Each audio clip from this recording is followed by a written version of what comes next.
Doctor, like everyone is telling now that there is some role of steroid in COVID. So, should I recommend my family members to start taking steroid for the treatment of the COVID? But there are also a few people who are saying that there are lots of side effects because of the steroid. So, kindly tell me when to start steroid and when not to start steroid, and how to monitor the patient who are going to be started on steroid, especially when they are having COVID.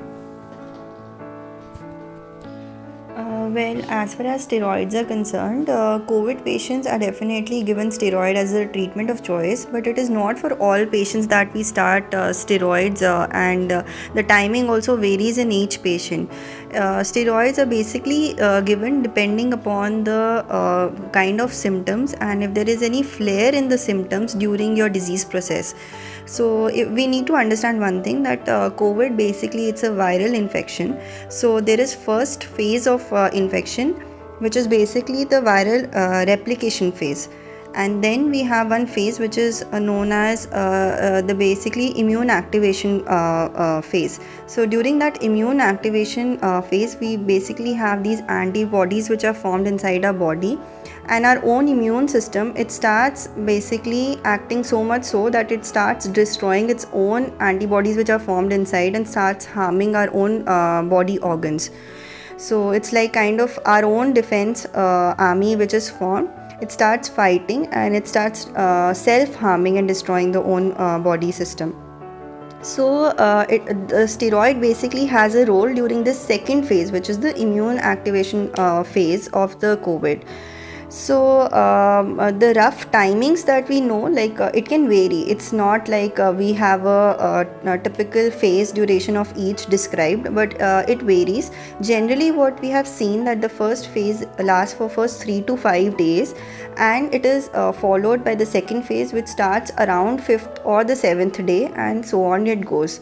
So steroid plays a major role in the second phase. And how do we get to know that we are in the first phase or in the second phase? That might be your next doubt.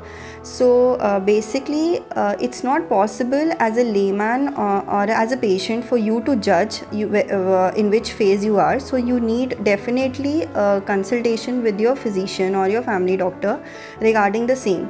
So if you have symptoms like you have fever, you have cough, which started as these symptoms, but you are suddenly having flare of these symptoms, like you are having persistently high grade fever which is increasing day by day, or your cough is worsening, so that these factors kind of indicate that you have reached your second phase. So during this phase you should consult your physician whether what should be the next management, and whether steroid should be added or not. The only advantage the only disadvantage that we see is that we have seen that if we start steroids on an early basis, so that basically results in increasing the viral replication phase. So instead of being like beneficial, it might in fact deteriorate your condition further, because the replication will double and it will increase and it will harm your body more. So we suggest it to be started in the later phase. And also then the next doubt will be that when we give steroids, so what are the common side effects, and which population should be more cautiously given these steroids. So I would suggest that all the elderly population, as well as those people who have some prior comorbidities, meaning they are underlying hypertensive or they are diabetic, and these patients, they should be cautiously monitored, because steroids are known to increase the blood sugar levels, and also they are prone to increase the blood pressure. So both in such population, close monitoring is required. It's not that we don't give them steroids, we do give them if they require steroids, but only close monitoring will help such patients. And lastly, a few patients have also come up with this question, that which type of steroid should be preferred, whether dexamethasone should be given or methylprednisolone should be given. So as such, there is no clear-cut guidelines like which is the best steroid to be used. but definitely overall since last 2 years experience that most of the people have is that both dexamethasone as well as methylprednisolone can be given to patients, and can be given both orally as well as in the injection form, depending upon the convenience of the patient as well as the physician who has advised. So they can be given, and the dose has to be decided by the physician who knows about your symptoms and who has planned you on the steroids, and also depends upon the body weight. So it has to be judged. You cannot yourself go and ask for steroids to the pharmacist and start on your own. So obviously you have to take a physician consultation before you start the steroids.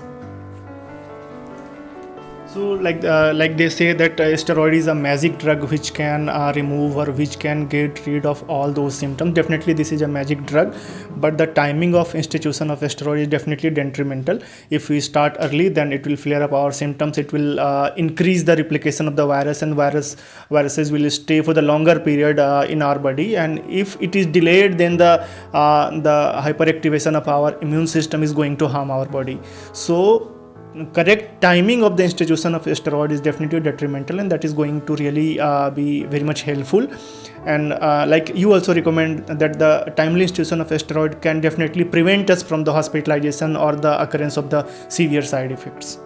Thank you. But this definitely require a close monitoring of the blood glucose and the BP, etc.